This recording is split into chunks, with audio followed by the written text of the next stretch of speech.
I was falsely accused by the school beauty of stealing something. And yet, on my birthday, my childhood friend brought her to reconcile with me. We're all classmates. There's no need to make things so awkward. Indeed, there was no need. So I threw away his birthday gift, destroyed everything that reminded me of him, and completely withdrew from his world. I planned to leave it at that, to remain out of each other's lives. But then, years later, at a class reunion, he spotted me across the crowd, under everyone's gaze. My childhood friend, who was always the center of attention, turned red with anger. Was it fun? You've been avoiding me for 8 whole years. The classroom door was crowded with people during the break. Everyone was craning their necks to look into class 3. In just one day, the rumor that Lorelei, the school beauty, had falsely accused someone of stealing spread throughout the school. At this moment, she was sitting at her desk, crying bitterly. Many classmates gathered around to comfort her. But there were also plenty who cast their gaze toward me. Yes, I was the one she had falsely accused of stealing someone else's belongings. Sorry, Eloan. That day, I saw you in a plaid skirt and just assumed it was you. Sorry. I shouldn't have been so hasty. She was already beautiful, but with tears streaming down her face, she looked even more fragile. Seeing her so upset, many boys around me immediately turned their attention toward me. Eloan, Lorelei has already apologized, so you don't have to be so harsh. Yeah. The misunderstanding is cleared up, so why keep it going? But I hadn't said a word. I was the one who was wronged. The voices around me kept coming. Lorelei just misjudged. It wasn't that bad. Why hold on to it? Everyone was staring at me. They were all waiting for me to speak and comfort Lorelei. After all, Lorelei was the school beauty. Not only was she gorgeous, but she was also always at the top of the grade rankings. How could someone as invisible as me compete with her? I gritted my teeth and didn't want to back down. Then what about all the isolation and insults I've endured these past few days? Lorelei cried louder. Eloan, I'm so sorry. It's my fault. All my fault. I shouldn't have accused you before the evidence was clear. Can you forgive me? The more she cried, the more agitated the people around me became. This is ridiculous. Didn't she already apologize? What else does she want? Eloan, don't be so unreasonable. But I still said nothing. I had been accused unjustly. Everyone was looking at me as if I were the villain. Lorelei's not that terrible. She just made a mistake. Do you have to make a scene? With all eyes on me, the pressure was overwhelming. And yet, Lorelei was the one who had lied. After crying her heart out, she ran out of the classroom. Her best friend rushed after her, throwing me a sharp glare as she left, as if I were the one who was evil. They didn't know what I had been through. My parents had visited the school several times, pleading with the principal for leniency. For the past few days, I had been the target of countless scornful looks. I had nearly been expelled. The crowd slowly dispersed, leaving me standing there, my hands and feet frozen. When I looked up, I ran into Julian, who had just come out of the office. We were neighbors, grew up together, and he could be considered my childhood friend. I met his gaze. His eyes were beautiful. There was always a coolness when he looked at others. But when he looked at me, it's often slightly. But at that moment, there was a trace of reproach in those eyes. I immediately realized Julian was angry with me too. When Lorelei ran out crying, she lost her footing and tumbled down the stairs. She twisted her ankle. Julian was the one who took her to the infirmary. He carried her in his arms. I locked eyes with Lorelei. Even with her swollen eyes, I could see a hint of satisfaction flashing through them. I froze for a moment. So this whole thing had been planned from the start? I followed them to the infirmary. I still wanted to know, did Julian believe me? Or did he trust her? But when Julian saw me, he couldn't help but scold me. Eloan, is this what you wanted? Now look at what happened to Lorelei. I parted my lips, but no words came out. You've only been through a few days of trouble. But Lorelei hurt her leg. Ha, what a laughable excuse. I lowered my gaze and left the infirmary. She had staged this whole thing. Yet somehow I was the one blamed. Before I could leave, Julian called after me coldly. "Lon. We're all classmates. Don't make things too awkward." I froze for a moment. A feeling of betrayal creeping in. Was this about avoiding embarrassment? Or was it something else? By the time school was over, Julian was nowhere to be found. Lorelei's seat was empty. Someone told me that Lorelei had hurt her leg and couldn't walk, so Julian had taken her home. A bitter smile appeared on my lips without me realizing it. I see. I silently packed my bag and left the classroom. On the way, groups of people were laughing happily together. I walked slowly, my mind filled with memories I hadn't expected to surface. My parents had divorced when I was little, leaving me to be raised by my grandmother. Julian was my neighbor, 2 years older than me. As a child, I was quiet and introverted, but Julian always protected me. When other kids in the neighborhood bullied me, he would always stand in front of me, defending me. Gradually, I became more and more dependent on him, following him around every day. And he always took care of me. But now why? The boy who had always shown me kindness, with a soft and gentle gaze, had finally changed his attitude toward me. When I came to my senses, it was already dark. Grandmother was pacing in front of our house, looking for me. I slowly shuffled home. I hesitated for a moment, then turned around, but the familiar figure I had once depended on was no longer there. The person I had relied on like a brother had finally chosen to abandon me. The next day, Julian was back to his usual self, waiting for me at the entrance of the neighborhood as if nothing had changed. I tried to suppress the expectations in my heart, wanting to ignore him and go to school on my own. But he was the same as always, handing me a bag of milk. "Let's go." He turned away casually. I watched his back and finally couldn't hold it in anymore. Biting my lower lip, I asked, "Julian, did you take Lorelei home yesterday?" You know, her leg was injured," Julian said infuriately, as if speaking about the weather. "But you should have told me." My voice softened. Julian turned his head to look at me. His eyes filled with indifferent emotions. "Lon. It was just one night. You could have come home on your own." I looked at him, my heart sinking little by little. He was no longer the Julian who had always protected me. We walked to school in silence. As soon as we entered the classroom, Lorelei looked up and smiled at Julian. "Good morning, Julian. Thanks for taking me home last night." "You're welcome," Julian responded politely, his voice as calm as ever. Yet the smile on his face was unmistakable. I had never seen him smile like that before, soft, gentle, and warm, like the spring breeze. But that smile was not meant for me. It was for another girl. For a brief moment, I was taken aback. Before I transferred to Class 3, I had heard of the close relationship between Julian and Lorelei. Originally, hadn't fulfilled by Sasho. They were neighbors. But Lorelei had moved away, and I found myself intruding on a relationship that had once been theirs. I wanted to pretend that I didn't care, but I couldn't fool myself. I spent the entire morning avoiding Julian, not speaking to him once. During the break, Lorelei suddenly approached and placed a cup of hot water on my desk. "Lon. I truly apologize. Please forgive me," she said. Before I could even turn my head, there was the sound of something breaking and then a sharp scream. By the time I reacted, I saw Lorelei clutching her hand in pain. "Lon. Even if you won't forgive me, why would you pour such hot water on my hand?" she cried, her voice dripping with feigned sorrow. She looked pitiful, her eyes watery. A damsel in distress. I stared at her, confused. I hadn't done anything. Hearing Lorelei's scream, Julian rushed over, his eyes cold in a way I had never seen before. "Lon.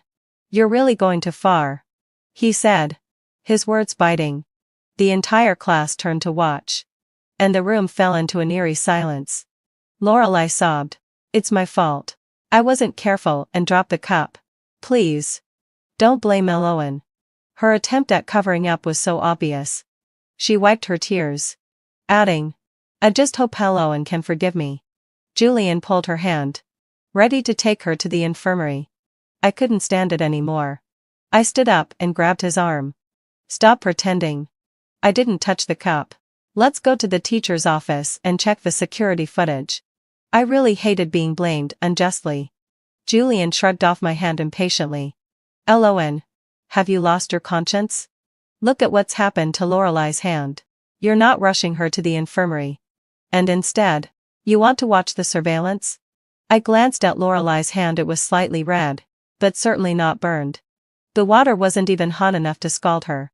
If she was going to put on a show, she wouldn't really injure her proud appearance and body. Julian led Lorelei away. The class murmured among themselves, and my chest felt tight with frustration. It wasn't long before they returned, Lorelei's hand covered in burn ointment. I overheard someone say that the injury wasn't serious. Julian's anger seemed to have subsided, but was it because Lorelei wasn't badly hurt, or because he was no longer willing to stay angry with me? I sat at my desk, numb, my hands and feet cold, the noise of the world around me fading away. Suddenly, Julian sat beside me and placed a bottle of cold water in my hand.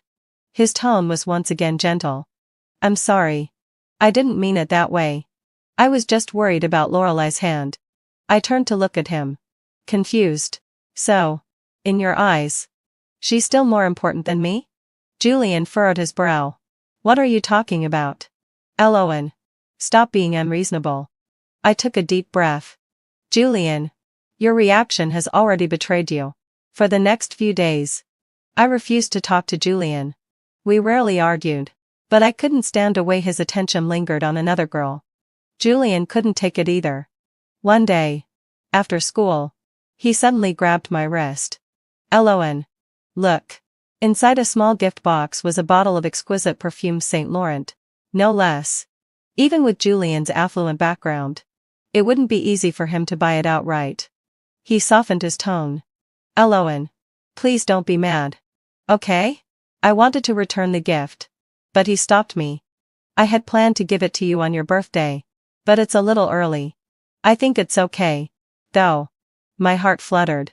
How pathetic. I had already forgiven him for most of it. That evening, when I got home, Mom called me. Lon, have you thought about it? When are you coming to live with me? She asked. After my parents divorced, Mom remarried. I heard her new husband was quite wealthy, and she hoped I would move in with her to receive a better education. But I was still worried about Grandma and couldn't let go of Julian. I whispered, Mom, I think I'll stay here for a couple more days. Things between Julian and I seemed to calm down. He never mentioned Lorelei in front of me again. I thought maybe she had faded from our lives. But a few days later, I overheard someone say that after school, Julian had been going out for walks and shopping with Lorelei. My heart sank. The thunder roared above. On my birthday, it rained heavily. Julian was supposed to pick up the cake, but at the last minute, he told me to go instead. In the past, he would always bring the cake to me with a smile, saying, Lon, happy birthday, as the candlelight illuminated his face, casting a warm glow. That memory was etched deeply in my heart. For a moment, I felt disoriented. It was fine. Julian must have something more important to do. That's why he asked me to pick up the cake. Maybe he had a surprise for me. But the rain was too heavy, and it wasn't convenient to ride my bike while holding an umbrella. So, I decided to walk to the cake shop and take the cake to the party. The wind howled, and I did my best to shield the cake in my arms. Most of my clothes were soaked by the time I arrived at the venue. Just before I pushed open the door to the private room, I heard Lorelei's laughter inside. Julian, do you think Lon will really forgive me? I still heard Julian's gentle voice. It seemed like he had never spoken to me so kindly before. He said, You put so much effort into this. How could she not forgive you? Cold. It wasn't just the chill that seeped into my bones, but the coldness that arose deep from within. I reached out and slowly pushed the door open. The noise in the room abruptly stopped. Everyone looked up at me. They were staring at me, the one who was drenched and disheveled. Among them, there were several unfamiliar faces, likely friends that Julian had invited. I glanced at Lorelei. She was wearing a simple white dress, her long hair flowing smoothly over her shoulders. Her face lightly powdered, petite and delicate. Compared to her, it seemed as though she was the real star of the evening. She had dressed so beautifully, so elegantly, while I stood there, covered in mud. I held the cake, drenched, standing at the door. Julian spoke. "Since you're here, come on in." I bit my lip, eyes reddened, and looked up at him. "Julian, yes, boy. Why is Lorelei here?" Julian explained nonchalantly. "Lorelei is here to apologize to you." "What's wrong with that?" "But you know I don't like her." "Lon." Julian's tone grew more serious. "Lorelei has prepared a gift to apologize." "How long are you going to keep this up? Do you think I'm making a scene?" I struggled to keep the tears from falling. Lorelei arrived, well dressed, while I stood here like a drowned rat, becoming the joke of the room, and I realized on such a rainy day, he had sent me to get the cake alone, likely to pick up Lorelei.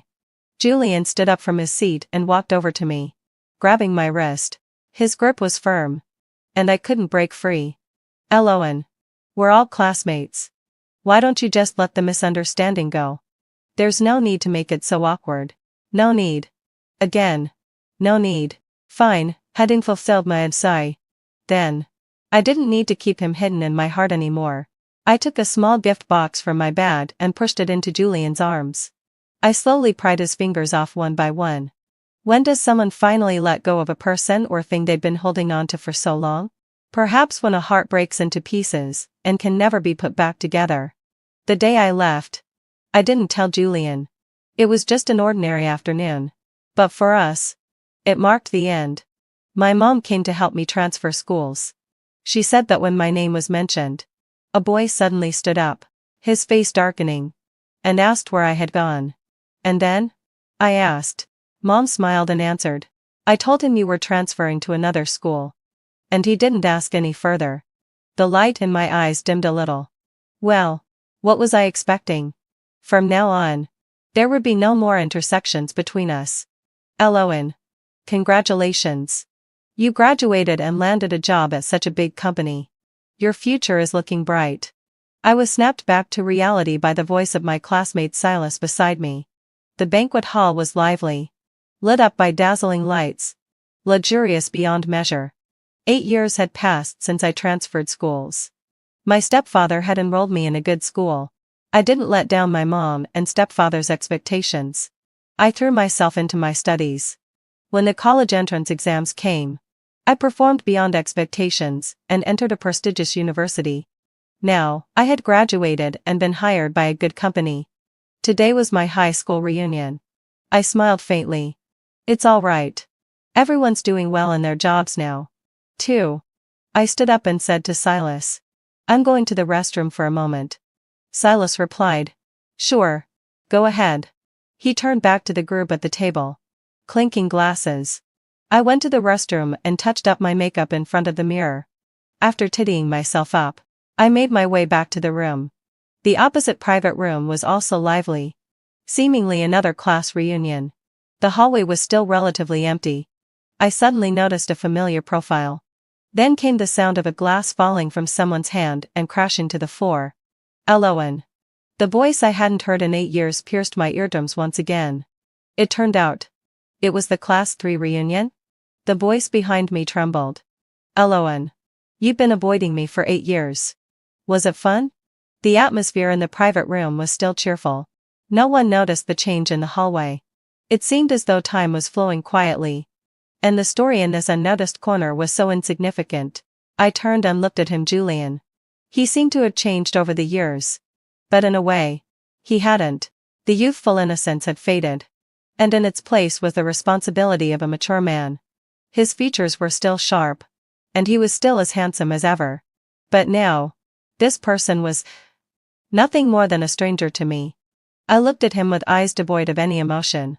It had been a long time since we last met, but I had no words for him. Yet, the boy who once stood high, basked in admiration, and was the center of attention, had red eyes. "Why did you avoid me for 8 years?" he asked. I smiled faintly. "Julian, I didn't avoid you." He paused for a moment, taking a deep breath to steady himself. "Back then, I thought you were just angry.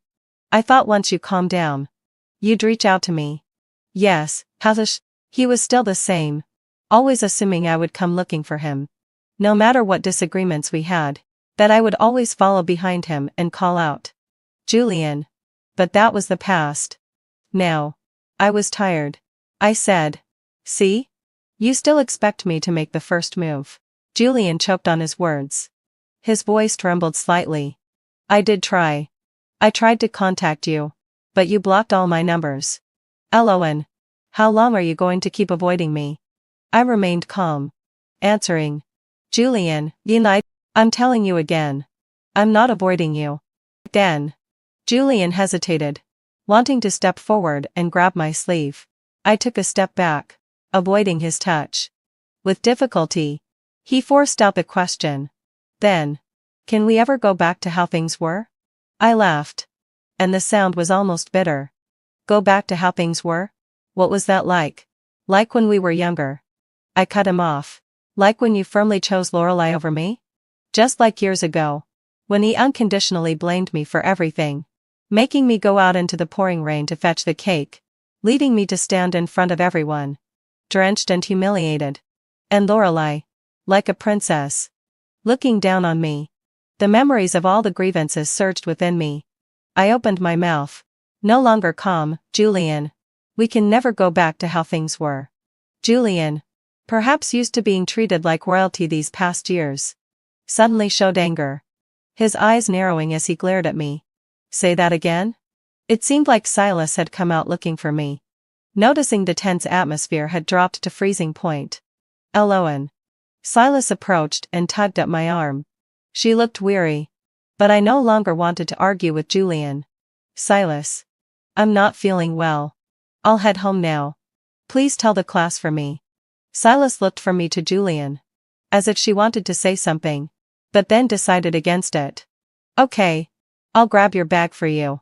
She turned to head back into the room to fetch my things. Julian stepped forward to block my way. His gaze held a hint of desperation. "Lon, let's talk." I rubbed my temples in exhaustion. "Julian, wanadadasayo. There's nothing to talk about." I took the items Silas handed me and walked away. Without looking back, I made my way to the underground parking garage to get into my car. It was a gift from my mother for my 18th birthday. But before I could sit in the car, I heard footsteps behind me. "Lon." It was him again. I furrowed my brow. How could he be so persistent? He was panting, chest heaving. Seeing me so indifferent seemed to crack something in him. "After all these years, you don't have anything else to say to me?" he asked, his voice breaking. I looked at him coldly. "No. Why did you leave without saying anything? Why did you transfer schools without a word? If I hadn't come looking for you, would you have never intended to see me again in this lifetime?" I leaned against the car window, giving him a casual smile. Old news. Julian. Who would remember something like that after so many years? My words stung him deeply. He stared at me. And suddenly, tears welled up in his eyes. "Don't remember? Lon. Why won't you remember?" I smiled even more unfairly. "Julian. Who do you think you are?" His face drained of color. "I'm not anyone to you. But I won't let you forget."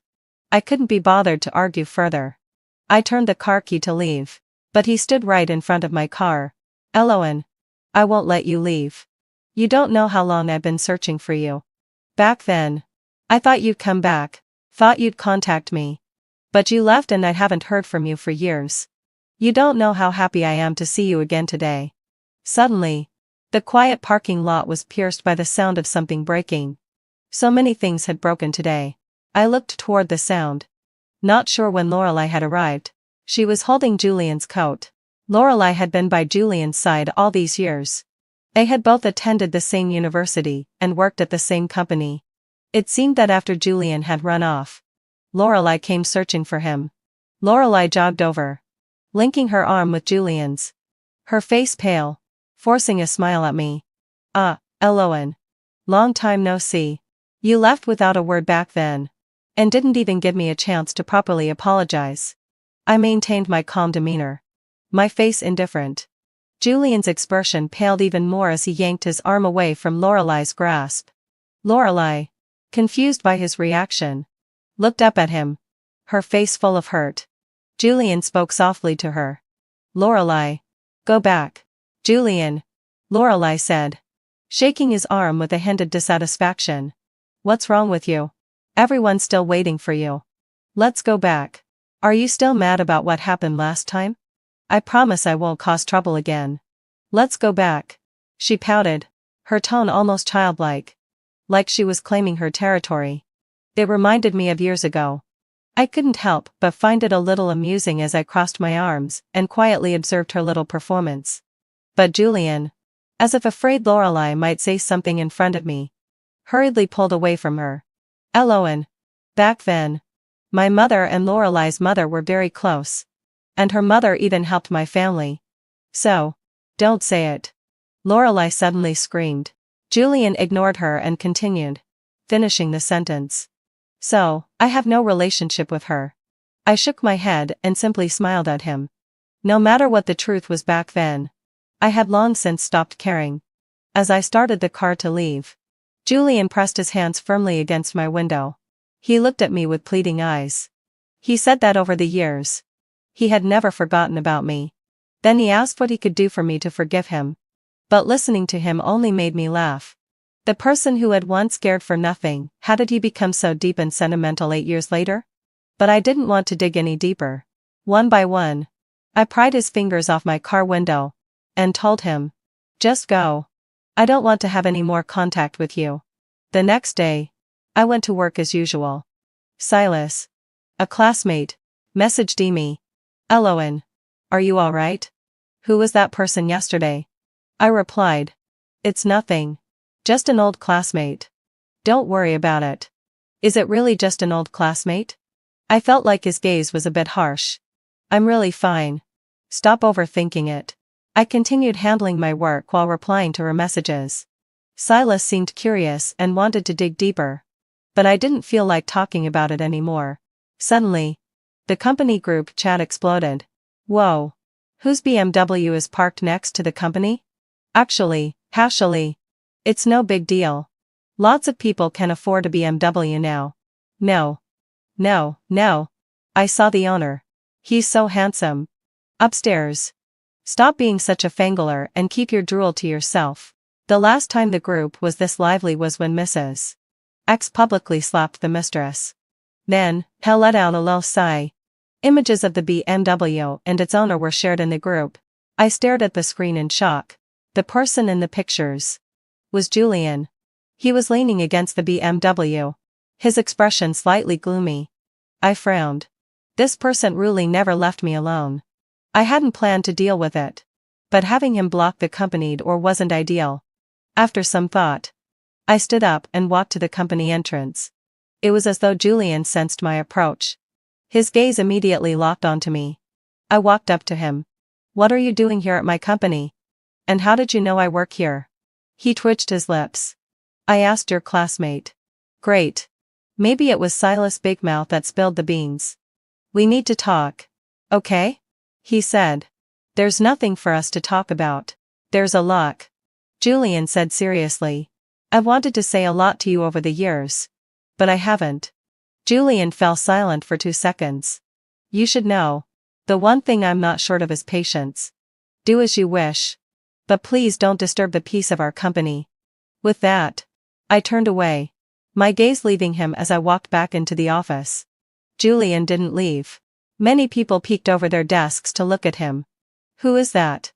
I just saw Eloan go downstairs. Is he someone Eloan knows? Whispers and gossip spread, distracting everyone from their work. Even the managers were alerted. I was called into the manager's office. Eloan. Is that person downstairs someone you know? Maximilian, my department head, asked.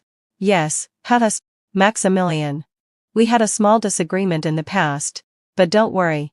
I'll handle it soon. Maximilian looked at me meaningfully. Alright. Just make sure it doesn't affect your work or the office environment. Understood. Manager. Though his words were polite, they carried an implicit warning. When I returned to my desk and looked out the window, Julian was still standing there. It was starting to rain outside. But he showed no sign of leaving. The office chatter continued. A team leader stepped up and said, Why are you all still gossiping? Finished your tasks? If not, you're staying late today. Everyone turned back to their work. But their curious glances never stopped sneaking toward the door. I checked my phone and saw a lot of messages from colleagues asking if the person downstairs was waiting for me. I didn't feel like dealing with them, so I stood up to deliver some documents. A colleague passing by to get coffee glanced at me. "Eloan. That person downstairs, he's not your ex. Is he?" So intense. Women, head info sob my sigh. Really? Don't make things more complicated. I shot her a cold look. If you love gossip so much, maybe you should be transferred to the editorial department. After delivering the files, I grabbed my umbrella and headed downstairs. I stood in front of Julian and bluntly told him not to interfere with my work. His gaze was almost pleading as he looked at me. "Eloan. At least let me add you back on WeChat." "Forget it. Julian. I really don't want to have any contact with you. But if you stay here and disturb the peace, I'll have to call the police." With that, I turned and walked away. That evening, when I got home, my phone pinged with a friend request. "This is Julian." I rubbed my temples. "Who gave out my WeChat?" While I was still wondering, Silas messaged again. "Sorry, Eloan. I didn't want to. But he promised me 20,000 yuan to get your WeChat." Crying. JPG. I, heading fulfilled session. No surprise. Silas. Always forgetting loyalty when there's money involved. Silas kept pestering me for more details about Julian. He even called Ethan, our mutual friend. We three had been good friends in high school. I briefly explained what had happened between Julian and me. Ethan, after hearing the story, angrily said, "Don't worry, Eloan. I'll help you teach him a lesson." I thought he was just saying that out of frustration. The next day, when I arrived at the office, the company chat group exploded again. The gossip these days had really skyrocketed, and of course, most of it was about me. I pinched the bridge of my nose, feeling another headache coming on. Was this ever going to end? A colleague, seeing me, rushed over, her voice full of excitement. "Eloan. Quick. Go downstairs. Two people are fighting." Most of my colleagues were staring at me with weird expressions, their eyes burning with curiosity and gossip. I blinked. What? It was Bridget, the colleague who had been passive-aggressively sarcastic with me yesterday, who spoke up. "Eloan. Impressive. You actually got two men to fight over you." I froze, a chill running down my spine. Could Ethan have been serious about that? I had entered through the back door. But upon hearing her words, I hurried to the front. Sure enough, there were Julian and Ethan, fighting. Ethan had a bruise on the side of his eye. It looked like they had been at it for a while. Both of them seemed to be refusing to back down. And if it weren't for the security guards, they might have continued. Maximilian was there too, his face clearly dark with anger. I felt a sudden pang in my chest and quickly pulled Ethan aside. Not only was his eye bruised, but there was also a cut on his lip. It seemed like he'd been hurt while defending me. A wave of irritation swept over me, and I turned to Julian with a sharp tone. "You started this?" Julian looked up, his face full of disbelief. "You didn't even ask. And you already think I'm the one who started it?" His face didn't look much better. He was in no better shape than Ethan, though his appearance seemed to matter less to him. He looked pale, his eyes full of confusion and frustration. "You started it." Ethan, standing next to me, winced slightly and muttered, "Eloan. I'm fine. Go back to work. Don't let this affect your day." I grabbed him, intending to take him to the pharmacy to tend to his wounds. But as I turned, Julian grabbed my wrist. His eyes were filled with something I hadn't seen in a long time: raw, unfiltered emotion. "Eloan. You don't believe me?" I pulled my wrist out of his grasp. "You wanted to talk, right? Let's wait until after work, and then we can talk." As I turned to leave, I caught Ethan turning his head and giving Julian a small, mocking smile. After work, Julian was waiting outside the office. But this time, he had learned his lesson, standing in a corner that wasn't too noticeable. I walked out, glancing at him from a distance. Just as I was about to approach him, Ethan suddenly appeared, grinning, and stepped in front of me. Eloan. I stood up for you today. You have to treat me to dinner tonight. It's the least you can do for me. Julian, seeing Ethan, hurried over, holding up his hand to stop me. Eloan. You promised you'd talk to me. Ethan suddenly winced dramatically. My face hurts so much. Eloan. If you don't treat me tonight, my face might never heal.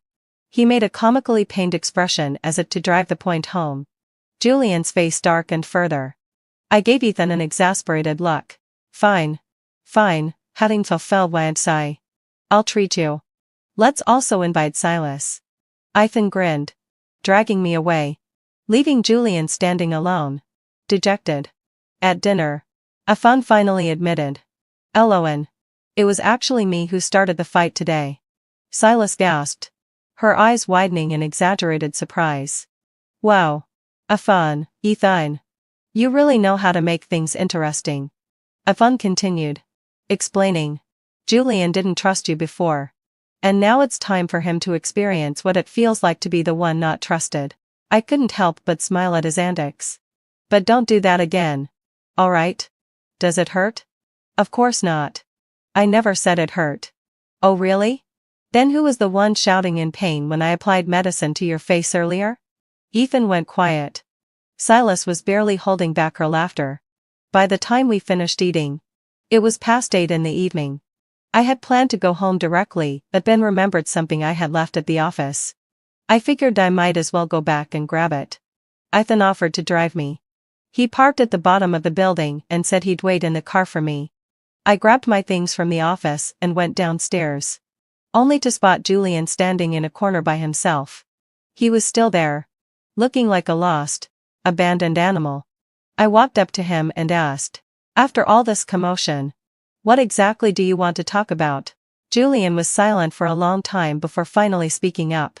Earlier today, it wasn't me who started the fight. I hadn't expected him to still be stuck on this detail. It doesn't matter. Get to the point. No. It matters. Julian's voice trembled slightly, his eyes beginning to redden. Eloan. You never used to take sides like this before. I stared into his eyes. Julian. To me now, Ethan isn't someone else. You're the one who is. The word before felt so far away. Distant, oblivious too. Almost like it didn't belong to me anymore. Time had passed. And people change. I was no longer the girl who used to run after Julian, calling his name like a child. The cold wind cut through the night, making Julian look even more pale. He muttered the word someone else under his breath, as if tasting the bitterness of it. He gave a self-deprecating smile.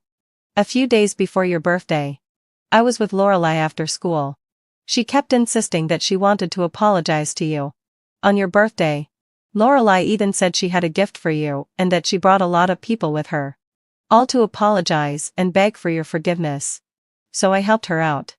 Because her mother had helped mine a lot in the past, and my mother has always told me to take care of Lorelei. Our family owes her family a lot. But other than that, I have nothing to do with her.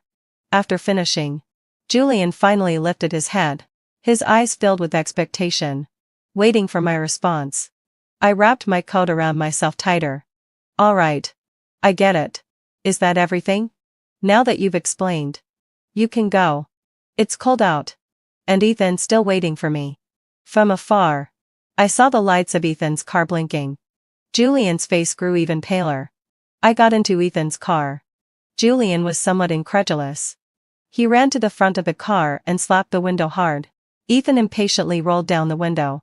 Julian, with red-rimmed eyes, asked, after all these years, don't you have anything to say to me? Ethan rolled his eyes at him and snapped. Man, what I say? Are you done? You've been haunting me for years. How annoying. With that, he pressed the gas pedal and sped off. It's actually quite laughable. The questions Julian asked, I had spent countless nights thinking about after transferring schools. Why would someone as close to me as Julian suddenly turn to a girl he had just met a few days ago? I recalled it over and over again in my dreams. At the time, my parents had divorced. And I, who had always lived with my grandmother, was extremely introverted. It was Julian who pulled me out of that closed-off circle. He was always protecting me, always making sure I was first in line when there was something delicious to eat. His presence had permeated every part of my life. So much so that I couldn't forget him for a long time. Even though I kept telling myself that it was all in the past and that person would gradually fade from my life, I couldn't let go. Fortunately, hadn't fulfilled my obsession. Time is the best medicine. Time doesn't speak, but it answers all questions. 1 day, 2 days, a week, hadn't fulfilled my answer. A month, 3 months, a year.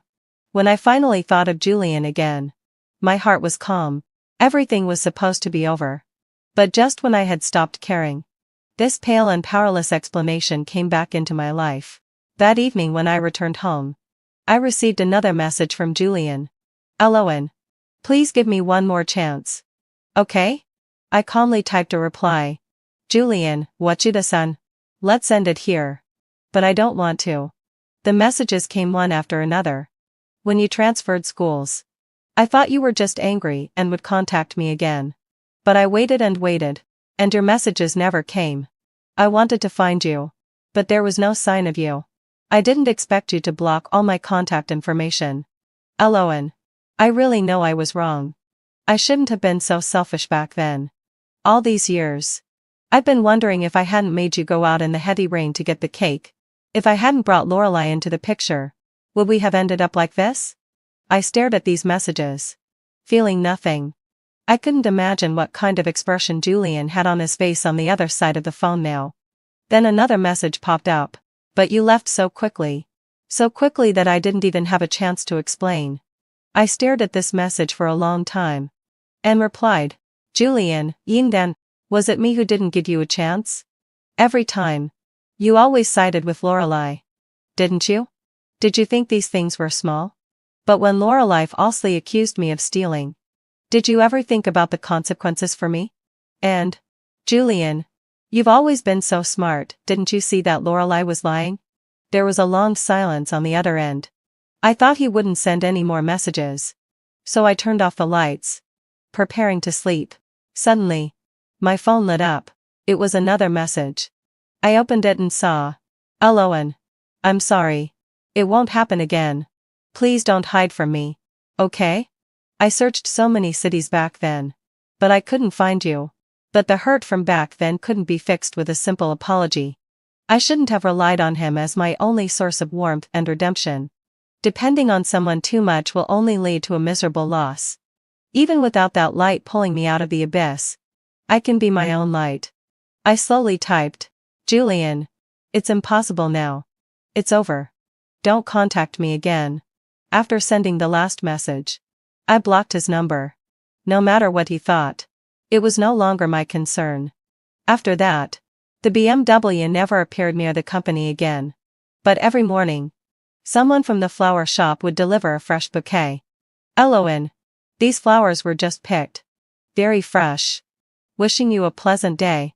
At lunchtime, lunch would be delivered as well. The variety changed daily. There were dishes from all cuisines: Japanese, Thai, French. When Silas heard about this, he came by my office every day to mooch a meal. He'd comment on the food while eating like there was no tomorrow. Someone even paid off my mortgage for me. All these things. I didn't even have to guess who was behind them. Silas couldn't help but click his tongue. Honestly, having fulfilled brand session, Julian is really loaded. I was a bit puzzled. Julian's family situation wasn't anything extraordinary. He must have earned this money himself after graduation. Of course, I contacted Julian several times, wanting to return the money. But Julian refused. He said he wanted to use it as compensation for the past.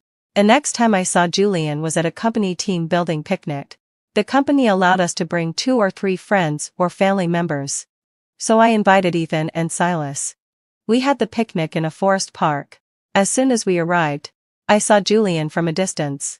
He stood not far away, in the wind, restoring that distant, aloof image he always had. He looked over, walked up to me, smiled, and said, "What a coincidence. Afon didn't hesitate to call him out. It's really a coincidence. Considering your office is probably a million miles away from here. Julian wasn't offended. Just quietly watching me. I ignored him and helped Silas bring out the food. We didn't just bring snacks. We also brought a barbecue grill. Planning to barbecue here. Julian spoke again. I brought a lot of ingredients too. Let's cook together.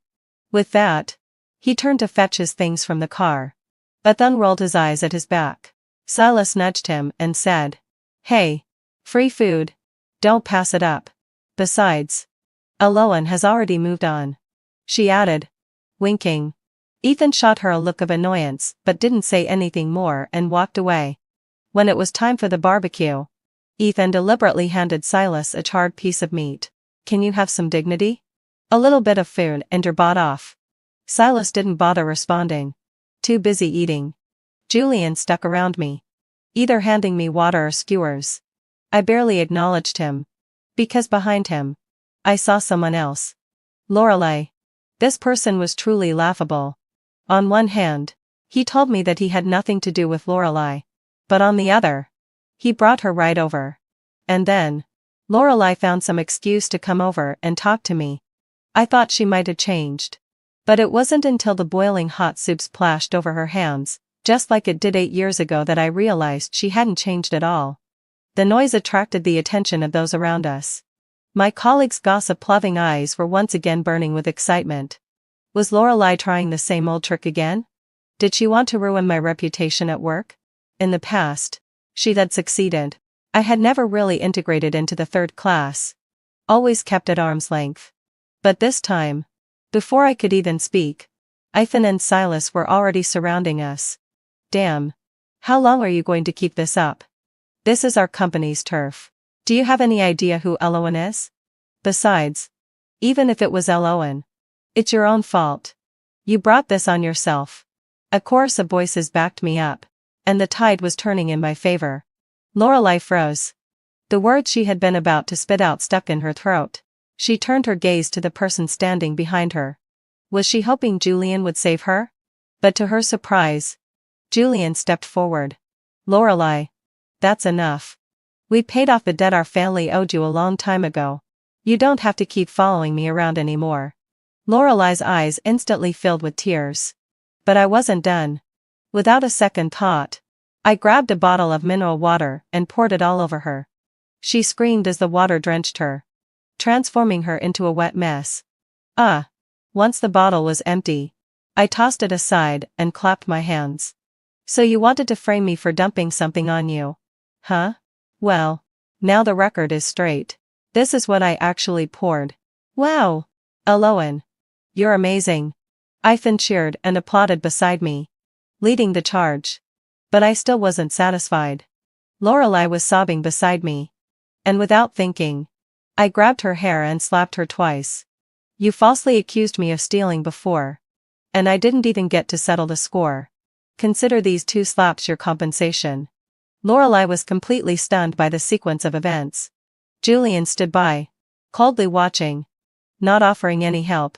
More and more people gathered around, pointing fingers at her. Lorelei couldn't take it anymore and ran off, crying. The company's team building event went perfectly. Everyone had a great time. Oh, except for Julian, who tried to find another opportunity to talk to me. But I ignored him the entire time. When it was time to leave, I got into Ethan's car. Just as the door was about to close, Julian suddenly rushed out and stopped us. "Aloan, I need to talk to you. This is the last time." His eyes were full of pleading. Ethan, irritated, spoke up. "If you have something to say, say it here." Julian stared at me deeply, as though he wanted to etch my image in his memory. "Aloan, on your birthday, I did try to chase after you." I cut him off. "The past is the past. Don't bring it up again. It's not worth it." Julian's words caught in his throat. "Let me finish." "Back then, my mom called me. There was an issue at home. I had to go home and help for a few days. And I was distracted. So when you transferred schools, I didn't have the energy to focus on you. And then you never contacted me." Ethan sneered. Oh, Now you're apologizing? Didn't you already hear? Late love is worse than weeds. Julian was once again left speechless. After a long pause, he looked at me again. Eloin, will we ever meet again? Probably not, I replied coolly, looking away. The company's sending me abroad for further study. At least for the next 3 to 5 years. The light in Julian's eyes faded completely. Also, heavens also wife Sasho. Don't worry about paying off the mortgage for me anymore. I'll pay you back every penny. Do you really have to make it so clear? His voice was choked with emotion. I don't want to owe anyone anything. He stared at me for a long time. And finally, the word left his throat, fine. The day I left was a bright, sunny day. I dragged my suitcase onto the plane, ready to embrace a brighter future. I knew Julian was watching from somewhere not far away. But I didn't look back. Once I left, I never planned to reconcile. The idea of putting a broken mirror back together was a foolish one. I had experienced it before falling hard, and I would never make that mistake again. But on the plane, I ran into someone familiar. Ethan. Hello. Eloin. My new business partner. I couldn't help but laugh softly. So it's you. Finn decided to name the baby Summer. But later, when we attended a class reunion together, someone asked about the baby's name. And the room fell silent. Even the girl who arrived late, her eyes still red, was named Summer. The day after my wedding to Finn, I accompanied him to his college reunion. As Finn led me into the private room, everyone seemed a little surprised. Wasn't your honeymoon supposed to keep you from coming? Zoe's pregnant. Just had the wedding. And we were worried she might get too tired, Finn explained. I smiled sweetly, feeling how thoughtful Finn was toward me after 3 years together. We had originally planned a trip to the Maldives. And I had already packed the bags the day before. But when I suddenly felt uncomfortable, Finn immediately suggested we cancel and let me rest first. Everyone teased him for being a wife-loving maniac. When we sat down, someone asked if we had decided on a name for the baby.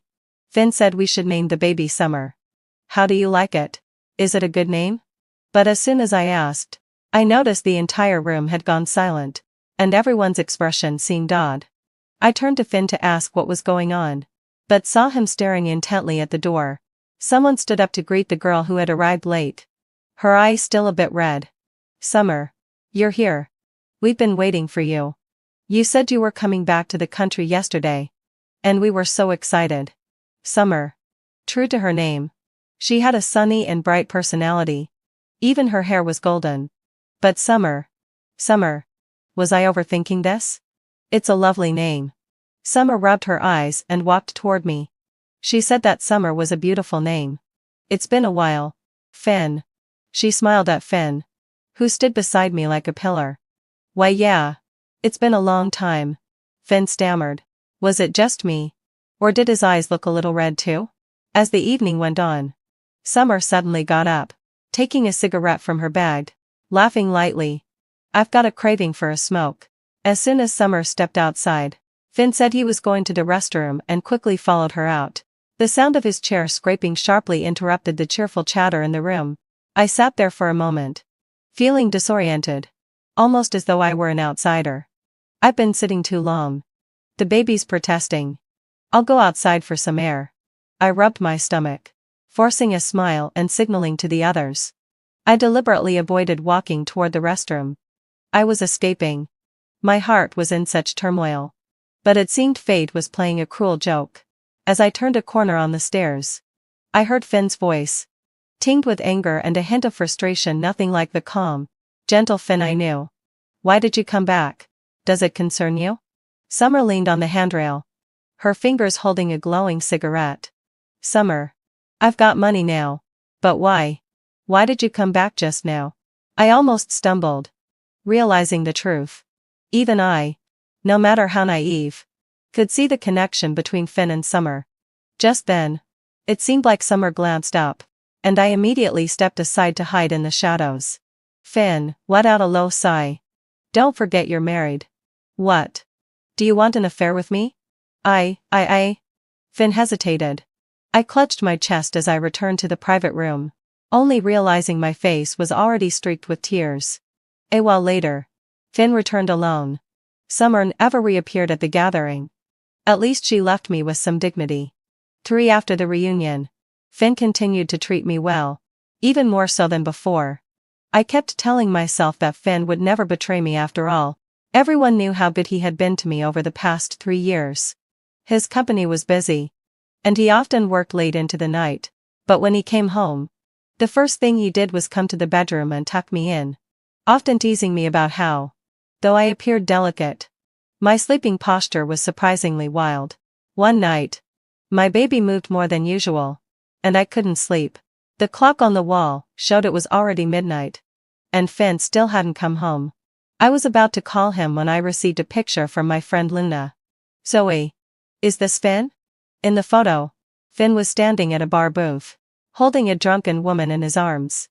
The woman's face wasn't visible, but her bright golden hair struck me like a sharp dagger, making my heart ache.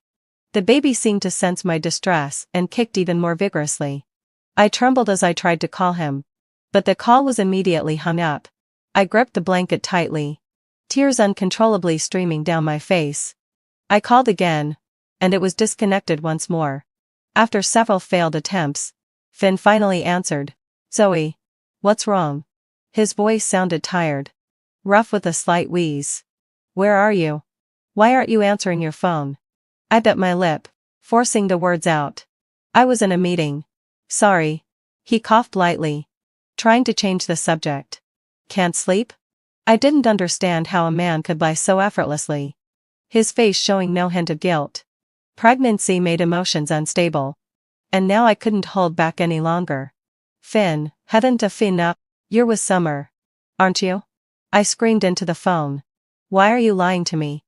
There was silence on the other end, and then he muttered, "It's not what you think," before quickly hanging up. I clutched my stomach and sobbed loudly, exhausted, sitting on the bed as I stared at our wedding photo, crying even harder. The past 3 years with Finn replayed like a carousel in front of my eyes. From the innocence of our early days together to the warmth of living together, the time he proposed with tears in his eyes, to when he rushed back from work the moment he heard I was pregnant, promising to love me as much as he loved the baby.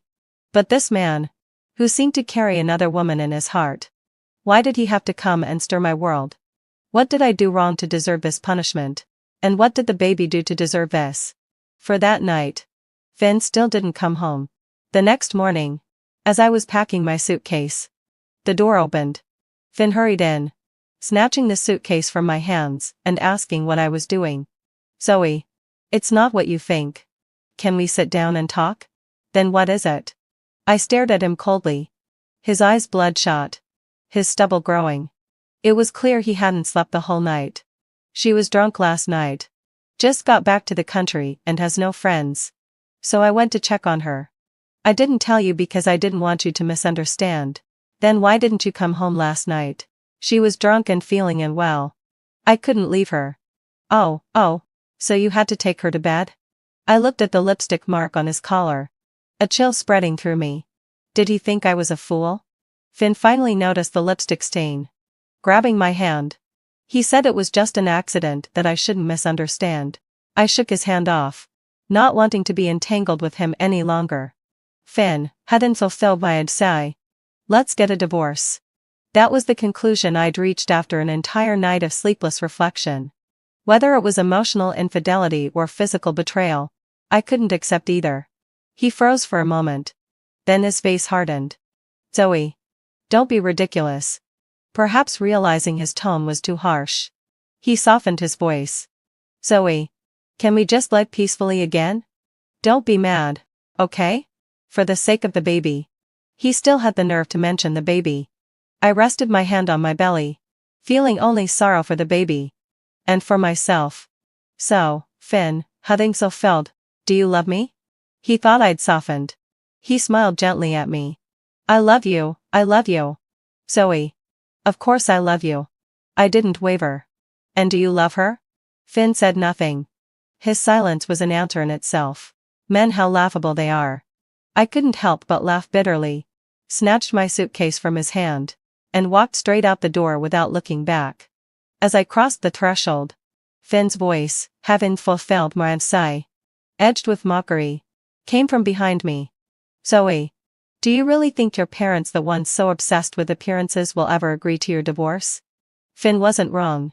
In my parents' eyes, saving face always came before me. If they found out that I wanted a divorce right after getting married, they'd scold me mercilessly.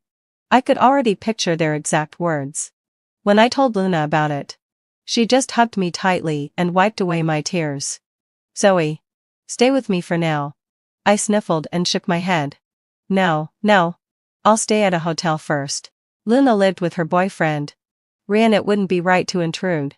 We were sitting in the hotel lobby when Ryan came bustling around, helping me with my luggage and checking me in. Patient and considerate. I gave Luna a thumbs up. You've trained him well. Luna grinned proudly. I'll teach you how to train your man someday. But the moment the words left her mouth, she realized what she'd said and quickly mind zipping her lips. Zoe, I'm stepping out for a smoke. I couldn't help but laugh as she slipped out like a thief. Ryan didn't let her smoke at home. She used to complain to me that she thought she'd found herself a fun, carefree boyfriend, only to discover that behind his rakish looks, he was actually a well-behaved, old-fashioned man. The exact opposite of Finn. When Ryan finished checking me in, he came over and looked around for Luna. I covered for her. She went out to buy some water. He nodded, glanced toward the entrance, and said calmly, "Come on. I'll help you with your luggage." "No need. Really. I can manage. You two should head home and rest." I took the keycard and suitcase from his hand, ready to go upstairs only to see Finn walking into the hotel lobby. Our eyes met. Finn's face dark, and as he strode toward me, his gaze flipped to Ryan, and his voice turned icy. "So this is why you ran away from home? You already had a date lined up with your lover? Unbelievable." I tried to walk past him toward the elevator, but he yanked my wrist so hard it hurt. I struggled, but couldn't break free. Let go of her. It was Luna. She stormed over, glaring daggers at Finn. Ryan came up beside her and wrapped an arm protectively around her shoulders. Anyone with half a brain could see what was going on. Finn's face flushed red, then pale, and he said nothing, not even an apology. It didn't matter anymore. I said goodbye to Luna and Ryan and went up to my room alone.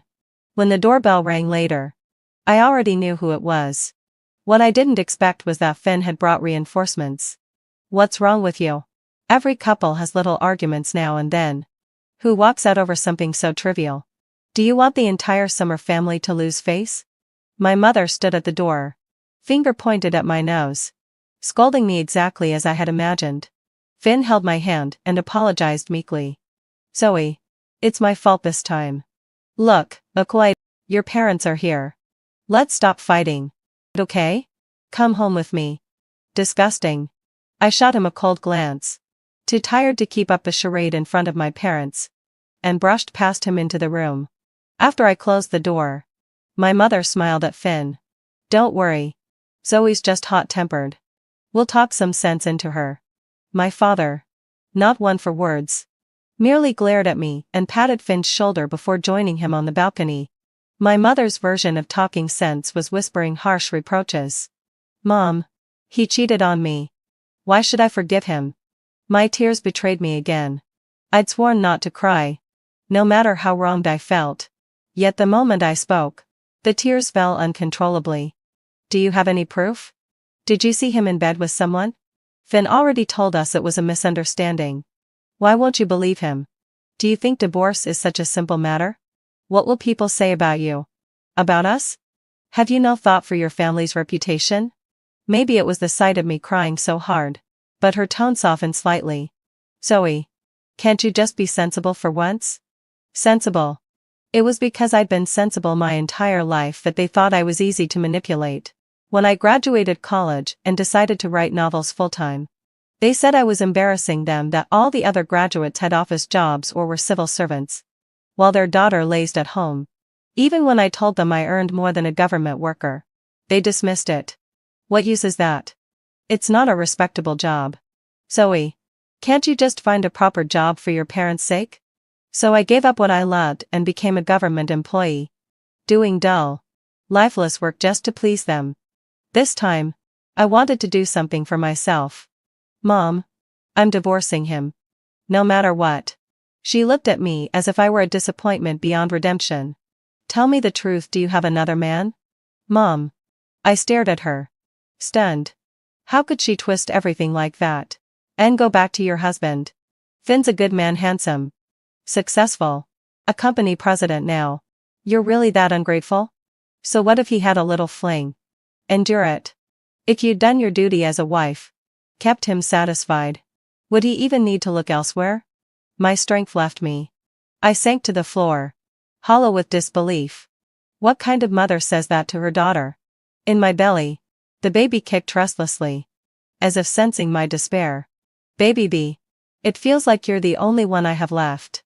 That night, despite my mother's pleas and Finn's apologies, I refused to go back with him.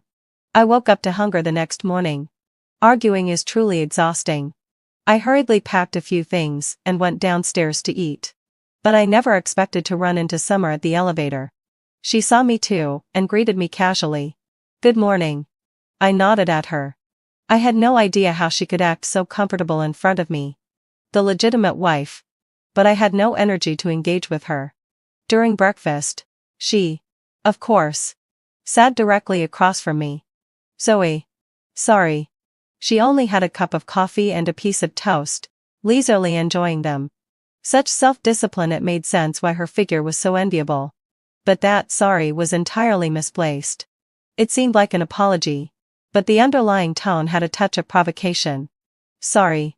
Was I the one who got drunk and caused Finn to leave you to care for me? Sorry. I knew Finn was married, but still wanted to pursue an affair with him? I immediately lost my appetite.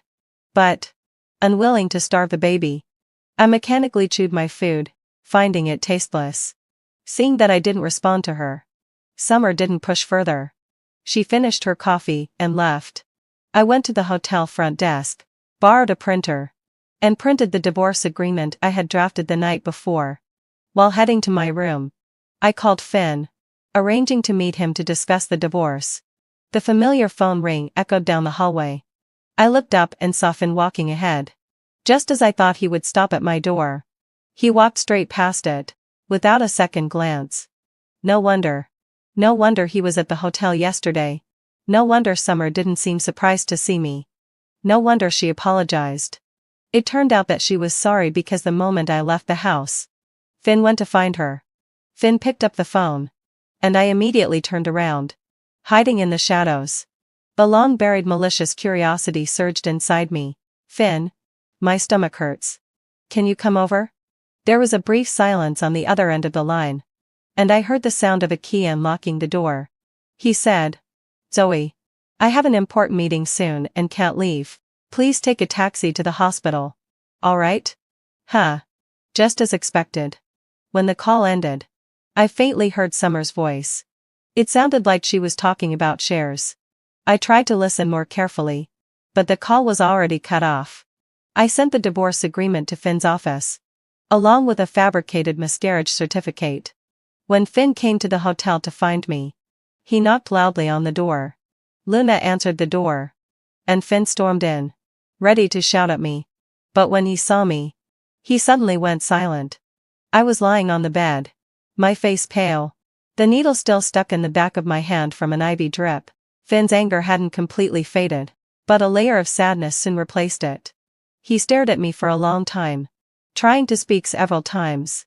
At each time he hesitated. Finally, heady fulfilledly, he stormed out to the balcony and smoked several cigarettes. When he came back inside, his clothes smelled of smoke. Seeing my displeased expression, he frowned, then went back to the balcony for a few more minutes. When he returned, he patted down his clothes and finally spoke, his voice shaking. Zoe, you remember. You killed my child. At this point, he still wanted to manipulate me. I looked at him calmly. You're wrong. This isn't your child. A child is the product of love, not something you use to memorialize your ex or, no, commemorate your affair with a mistress. He turned away, unwilling to look at me, perhaps because he felt guilty. Before Summer returned to the country, I always thought Finn loved this child. The day I found out I was pregnant and told him. He rushed home in the middle of a meeting, picked me up, and spun me around several times. So happy he looked like a child. He lay his head on my belly and laughed, saying, "Zoe, the baby says he loves you very much. I love you too." My morning sickness was severe. And every time I entered the company cafeteria, I couldn't stop myself from vomiting. He'd ordered delivery from 5-star restaurants, but I still couldn't keep anything down. So every day, he rushed home at lunch to cook for me and bring it to my office. Miraculously, the food he made opened up my appetite. Later, as my morning sickness eased, he still insisted on bringing me meals. Under his care, I gained 5 pounds in just a month. I started complaining about it and wanting to control my diet. He laughed, hugged me, and refused to let me diet, instead dragging me out for daily walks downstairs. During my pregnancy, emotions were unstable, and I cried over little things. Got upset over minor annoyances. He didn't get angry but would hug me tightly, letting me vent all my frustrations, as long as I didn't hurt myself. He even bought a bunch of parenting books, learning about newborn care, and promised he'd take care of all the diaper changes and baths. He said, "Zoe, from now on, there will be 2 people who love you. Our family of 3 will never be separated." Thinking of all this, my heart felt a twinge of pain, but that didn't change my decision. I said lightly, "Finn, having fulfilled my say, go back and sign the papers. Are you in such a hurry to divorce me?" Finn looked at me with a grim expression, as if I were the one who had cheated. I nodded. Yes. Finn seemed caught off guard by my decisiveness. "Zoe, 3 years of relationship, and you're ending it just like that? Do you even love me?" Finn, hadn't fulfilled my say. "I've realized you're quite the expert at manipulation. The question should be, why am I the one asking this? It's you who's been unfaithful. And yet, a man who's been cheating within marriage, why can't I divorce you?" He must have realized I saw through him. Finn gritted his teeth, stared at me for a moment, and slammed the door behind him. Luna closed the door, her face filled with concern. "Do you think you can keep this a secret?" Late last night, I had severe stomach pains and called Luna, asking her to take me to the hospital. The doctor said it was stress and exhaustion, with a possibility of a miscarriage. Sitting in the hospital corridor, I briefly considered just terminating the pregnancy. At that moment, a young couple walked by, the wife excitedly clutching her husband's arm, holding an ultrasound printout in her hand. She kept exclaiming, Look, honey. This is our baby. We're having a baby. I'm going to be a mom." I had once felt that joy of becoming a parent. I looked down at my belly, feeling the heartbeat inside real and alive. The baby was innocent. I decided to keep him. The miscarriage certificate was forged. Finn didn't deserve to be the father of this child. I got out of bed, calmly comforting Luna. "Don't worry. I'll get the evidence of Finn's affair and file for divorce soon." "Zoe, I think you've changed. I admire you even more now," Luna said. "You used to be so gentle and non-confrontational. But now you're the new, stronger Zoe. How I wish I could always avoid conflict. But reality is harsh. If Finn is heartless, heading fulfilled Lear, then I have no obligation to stay faithful." I waited for a few days, but Finn still hadn't signed the divorce papers and brought them to me. So I had no choice but to call him. "Hello?" It was Summer's voice. I sneered, realizing that Finn had been lost in the comforts of his mistress's arms. "Where's Finn? I need to talk to him." "He's taking a shower." I glanced at the time. It was only 2 in the afternoon. Desperately thirsty, it seemed. "Tell him to sign the divorce papers as soon as possible. I think that's the result you most want, isn't it?" I was about to hang up when the person on the other end called out to me. "Zoe," she said, her voice filled with genuine remorse. "I'm sorry." Her apology sounded sincere, but I felt nothing. No need. In fact, thank you for helping me see what a jerk Finn really is. Finn still hadn't signed the papers. Not wanting to hear Summer's voice again when I called, I decided to send him a message instead. The last time we'd spoken over WeChat was that morning before the class reunion. When Finn had gone out to buy breakfast and asked me what I wanted. "When are you signing the papers?" As soon as I hit send. Finn responded with a voice message. "Do you really want a divorce?" I didn't understand what he was thinking. Was he expecting a polygamous marriage? "Yes." "So when will you sign?" Another voice message came through. "Wife, can we not get a divorce?" Hearing him call me wife made my skin crawl. "What about Summer? Are you willing to let her keep being your mistress?" Finn didn't send another voice message but typed, "Do you really have to get divorced?" I'd had enough. Finn, having fulfilled my assertion. "You're being annoying. Be a man and make a decision." He wasn't acting like a man. I waited an hour with no response. I screenshot the conversation, found Summer in their group, and sent it to her. She replied quickly, "Zoe. I'll make sure he signs the divorce papers as soon as possible." It turned out that Summer wanted Finn to sign even more than I did. I didn't expect Summer to act so quickly. One moment, I was trying to find evidence of Finn's infidelity, and the next, Summer sent me several photos. One showed Finn holding her hand at a French restaurant, another had him hugging her while watching the stars, and another had him lying next to her in bed. There was even a photo of a used condom one open in a trash bin. That was enough. I created a WeChat group with my parents and Finn and uploaded all the photos at once. Soon, Madame sorry. My mom called. "Have you lost your mind? What will Finn's reputation be if you do this?" "Zoe. You're driving me crazy." Even now, my mom was still defending Finn. I spoke calmly into the phone. Mom. I didn't call to hear you scold me. You told me to provide proof. And these are the proofs." My mom fell silent. Then slammed down the phone in anger. When Finn called, I had just arrived at the courthouse to submit my divorce petition. Even a photo of a used condom one open in a trash bin. That was enough. I created a WeChat group with my parents and Finn and uploaded all the photos at once. Soon, Madame sorry. My mom called. "Have you lost your mind? What will Finn's reputation be if you do this?" "Zoe. You're driving me crazy." Even now, my mom was still defending Finn. I spoke calmly into the phone. Mom. I didn't call to hear you scold me. You told me to provide proof. And these are the proofs." My mom fell silent. Then slammed down the phone in anger. When Finn called, I had just arrived at the courthouse to submit my divorce petition, along with the photos. "Zoe. I didn't expect you to be so ruthless." Oh, now you know. I agreed to the divorce. We've been married. And there's no need to drag it out any longer. Don't act like you had a choice. I've already submitted the petition to the court.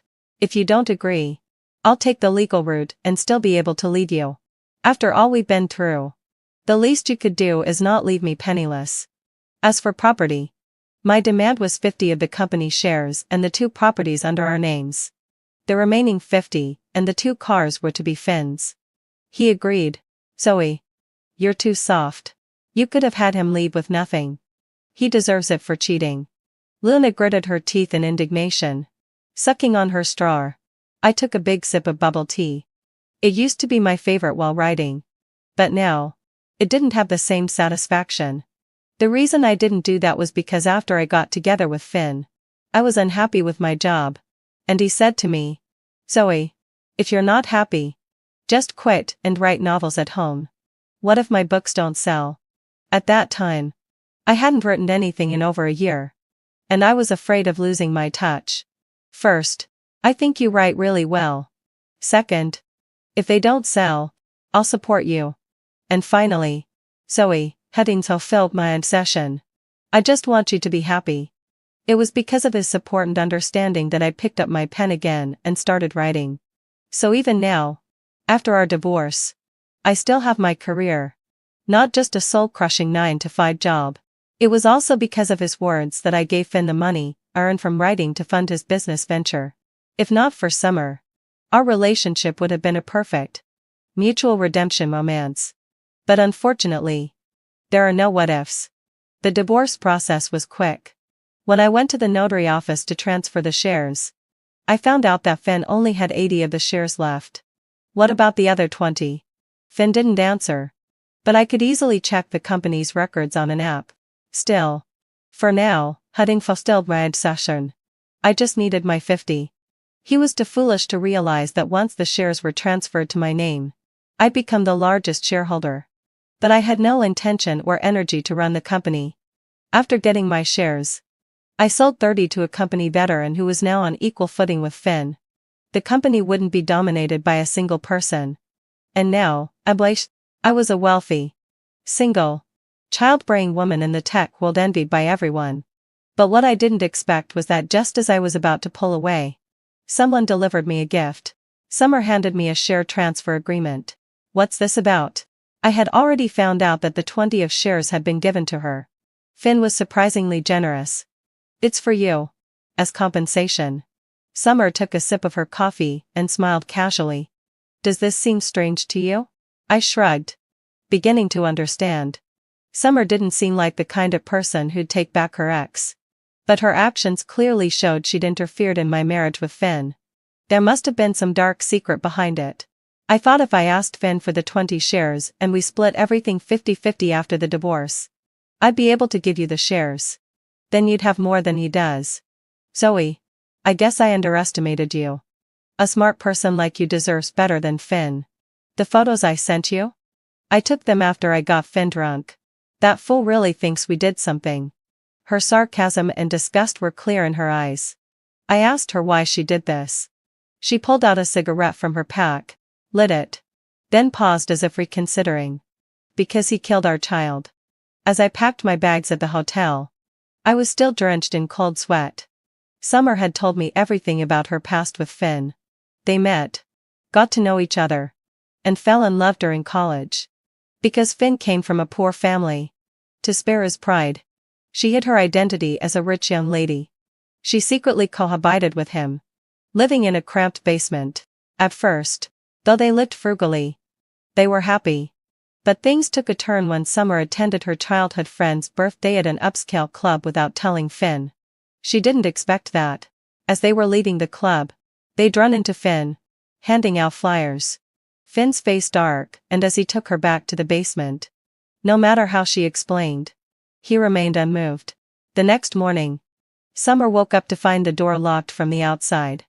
And Finn had confined her in the basement. No matter how much she argued or softened her stance, he refused to let her out. When she tried to escape, he pushed her to the ground. What Finn didn't know was that Summer was already pregnant at the time. She felt the liquid running down her thigh and broke up with him. He refused to accept it. So Summer had to ask her family to rescue her when Finn was away.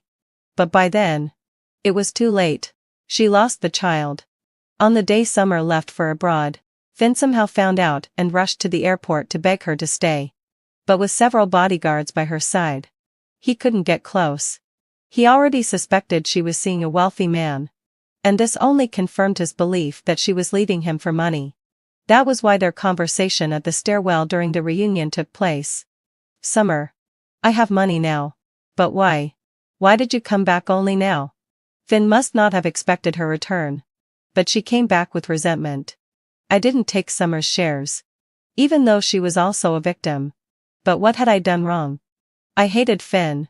But I couldn't accept Summer either. She had 1,000 ways to take revenge on Finn.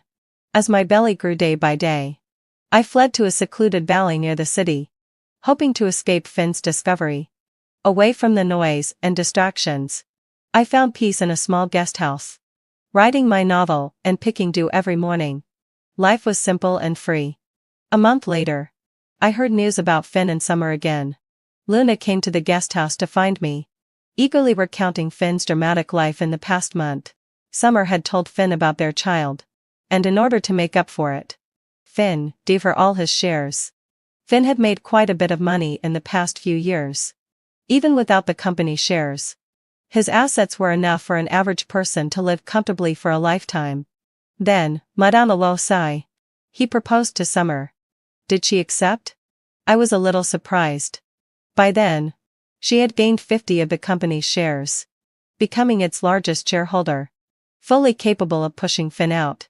Who knows? Maybe she really was moved by Finn. Didn't you see? Finn went all out, renting 100 drones for a grand proposal on Valentine's Day. All the roses were flown in from abroad. But I knew Summer wouldn't care for such gestures. Sure enough. On the day of the engagement, Finn made the headlines. The headline read, CEO of a tech company. Willing to abandon wife and children for money. Climbs to marry heir of B-City's Summer family. At the engagement banquet, Finn pulled out an 8-carat dime and ring to propose to Summer. But she pulled her hand back. She said, "This ring is too small. It's not even enough to buy me a handbag." Finn stared at her in disbelief, watching as she turned on the projector to reveal her identity as the heir of the Summer family in B-City. Before Finn could regain his senses, she played the recording of their conversation at the stairwell. "Finn, hadn't I felt my obsession? Don't forget you're already married. What? Do you want to have an affair with me?" A guest uploaded the spectacle to the internet. And Finn was soon at the center of a storm. It was a double-edged sword. He tried to harm others but ended up hurting himself even more. I shook my head at the news. Summer really was foolish. To get back at him, she revealed her mistress' identity too. But with her family standing, the internet was full of curses directed at Finn. When Luna came to see me, she told me that Finn had been hiding at home, not daring to step outside. Yes, in just 1 month, he lost both his career and love. Even his face. Karma. I guess. When my due date arrived, I moved into the hospital to prepare for labor. When the family signature was required, I intended to have Luna sign. But the doctor insisted it had to be a family member. When my mother arrived at the hospital, she kept muttering, "I'm so angry. I'm so angry. Not only do you want a divorce, but you were going to have a baby without telling us. What a disaster." Luna tried to defend me, but I tugged at her sleeve, shaking my head. It was fine. The labor process went smoothly. And the midwife brought the crying baby to me. "It's a girl. Just like you." When I was wheeled out of the delivery room, my parents and Luna were waiting outside. I smiled and told Luna, "I have a daughter. Zoe." "Finn." Luna looked at me gravely. My heart skipped a beat. "What happened to him?" He's dead." For a moment, I was in a daze, thinking I had imagined it due to exhaustion. But seeing my parents' equally somber expressions, I snapped back to reality. Finn had died of alcohol poisoning. He was found at home, already without a pulse. I looked at my baby, suckling in my arms, and thought, I always believed he wasn't fit to be your father. But now, it seems he truly can't be. I was discharged from the hospital after 3 days. I didn't go home, nor did I return to the house with Finn.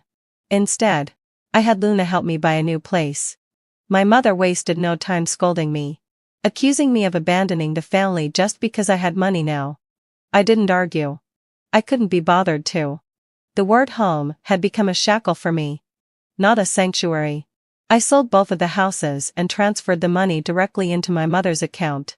She counted the zeros in the balance, smiled, and sent me off with a wave. Life with the baby went on at a leisurely pace. Whenever Luna had the time, she would come over to visit and help with the child. One day, I received a box of items, and at the same time, Summer called. "Zoe, did you get the things I sent you?" I opened the box to find a bunch of toys and a share transfer agreement. "You knew all along I didn't have a miscarriage." "Yes, having so my obsession.